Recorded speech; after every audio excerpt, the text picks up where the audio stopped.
Assalamualaikum warahmatullahi wabarakatuh. Kembali lagi bersama Real Vlog. Oke, buat teman-teman kawan pajak yang luar biasa, kali ini saya akan sedikit berbagi tutorial dan pengetahuan singkat ya. Nah, buat teman-teman juga yang baru bergabung atau baru menemukan kanal YouTube-nya Real Vlog, silahkan ya like, comment, and subscribe. Nah, buat teman-teman juga di sini ya, mohon maaf jika cara penyampaian saya kurang sempurna, mohon kita koreksi bersama ya. Karena di sini saya berniat untuk saling belajar ya, menyampaikan edukasi. Jika kurang-kurangnya mohon silahkan kita koreksi ya, agar kedepannya jadi lebih baik lagi. Oke, buat teman-teman, nah kasus ini kenapa orang pribadi dikenakan PPh pasal 23? Nah, begini kasusnya teman-teman ya. Kita asumsikan PT ABC atau CV ABC menyewa sound horeg kepada tuan horeg. Nah, berarti badan usaha menyewa alat sound system kepada tuan horeg. Nah, seperti ini. Ini untuk dasar hukumnya ya. Ada pasal 23 ayat 1 huruf C angka 1 UU PPh menyebutkan bahwa penghasilan sewa dan penghasilan lain sehubungan dengan penggunaan harta dipotong PPh pasal 23. Pasal 23 UU PPh tidak menyebutkan bahwa pihak yang dipotong PPh pasal 23 hanya wajib pajak badan saja, melainkan seluruh wajib pajak dalam negeri, baik itu badan maupun orang pribadi. Nah, di sini ya, orang pribadi dikenakan PPh pasal 23 atas sewa penggunaan harta selain tanah dan atau bangunan. Jadi kasusnya jika badan usaha menyewa alat, menyewa sound system, kendaraan ataupun sejenisnya ke orang pribadi. Kenapa kok bukan pasal 21?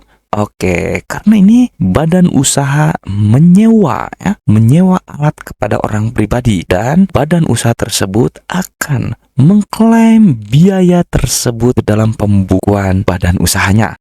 Untuk case-nya, kita ambil saja CV atau PT ABC menyewa sound horeg kepada tuan horeg. Nah, maka tuan horeg dikenakan PPh pasal 23 atas penghasilan lain sehubungan dengan penggunaan harta selain tanah dan atau bangunan. Oke, silakan. Untuk pembuatan bukti potongnya, maka teman-teman kawan pajak yang luar biasa silakan login menggunakan NIK PIC atau yang ditunjuk sebagai penanggung jawab badan usaha tersebut. Lalu ketuk login dan impersonating ke badan usaha. Setelah teman-teman berhasil login ke badan usaha, maka teman-teman masuk ke menu e-Bupot seperti ini ya, BPPU ya. Ini bukti pemotongan pemungutan unifikasi standar. Silahkan klik. Nah, maka teman-teman akan diantarkan ke menu dashboard seperti ini teman-teman ya. Nah, dan untuk satu catatannya, silakan tuan horegnya berarti orang pribadinya harus dimintai dulu NIK-nya atau NPWP-nya ya. Nah, untuk di 2025 NIK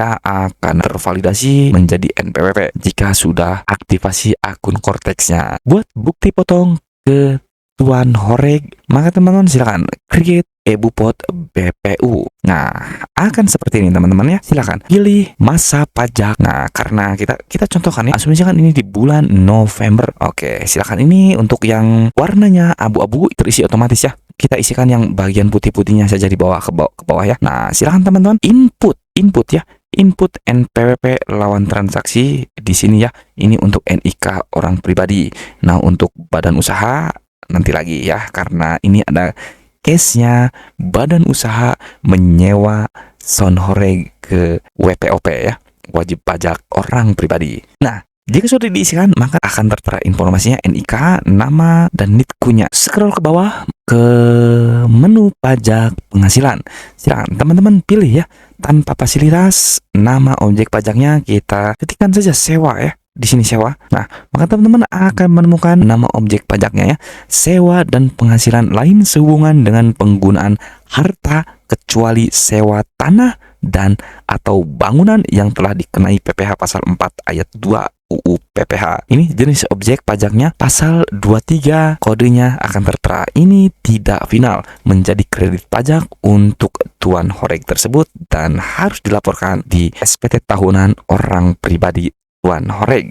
Nah, oke, karena di sini kita ambil saja kasusnya untuk menyewa Sonhoreng selama 7 hari 7 malam, karena CPABC ini akan mengadakan event besar-besarannya di 50 juta aja. Ya oke, jangan terlalu besar ya. Nah, maka ini akan tertera semua. Segala tarif dan persentasenya 2%, pajak yang dipotongnya 1 juta rupiah. Maka CPABC atau PT ABC silahkan memberikan penjelasan ke Tuan Horeng bahwa transaksi atas sewa alat Sonhoreng ini dikenakan pajak PPh pasal 23 sebesar 2% dan besaran potongan pajaknya di 1 juta rupiah karena ini bertransaksi dengan badan usaha dan 1 jutanya disetorkan ke kas negara. Dokumen referensi. Nah, silakan teman-teman pilih sendiri ya sesuai dengan kenyataan di lapangan yang ada. Oke, kita sebagai contoh ya, ini bukti pembayaran. Misalkan ya, bukti bayar 11 ini sebagai contoh ya, 30 November. Kita ambil saja 30 November karena sekarang di 30 November. Nah, NITU ini untuk NITU badan usahanya, silakan pilih atau menggunakan cabang atau pusat. Nah, maka akan seperti ini teman-teman. Simpan konsep. Nah, maka akan dialihkan ke menu eBupot Not Issue seperti ini ya. Maka teman-teman silahkan checklist, teman-teman terbitkan ya. Setelah terbitkan sampai ada menu sukses. Nah, setelah itu akan beralih ke telah diterbitkan di sini ya. Silakan refresh sampai ada muncul keterangan bukti potong tersebut. Bagaimana cara melakukan penyetorannya? Silakan teman-teman pergi ke surat pemberitahuan. Nah, buat konsep SPT, pilih PPh unifikasi. Pilih pajak yang tadi dibuat atau kapan terjadinya transaksi tersebut. Ya, karena ini sebagai contoh di November, lanjut normal. Buat konsep SPT, silakan ya, maka ini akan ada November. Teman-teman, maka disinilah di induk SPT akan tertera semua jika teman-teman sudah menerbitkan dan sudah mempostingnya. Nah, di sini akan tertera ya, kode objek pajak. Nah, di daftar 1, 2 lampiran akan tertera semua. Nah, silakan jika teman-teman sudah fix semua, maka dicentang pernyataannya ya. Silakan bayar dan lapor, maka kode billing akan tergenerate otomatis. Maka teman-teman kawan pajak yang luar biasa, CV atau PT ABC harus segera menyetorkan sebesar nominal yang ada di kode billing tersebut, maka akan otomatis terlaporkan setelah kode billing berhasil dibayarkan. Demikianlah sekilas tutorial bagaimana membuat bukti potong kepada orang pribadi atas sewa alat atau sewa alat Sonhoreng ya. Dan atau mungkin ada case yang berbeda, silakan ya teman-teman ramaikan di kolom komentar agar Real Vlog juga menjadi lebih baik ke depannya. Oke, terima kasih yang sudah menyimak dan terima kasih yang sudah subrek, like, comment, and share. Wassalamualaikum warahmatullahi wabarakatuh dan sampai berjumpa di internet.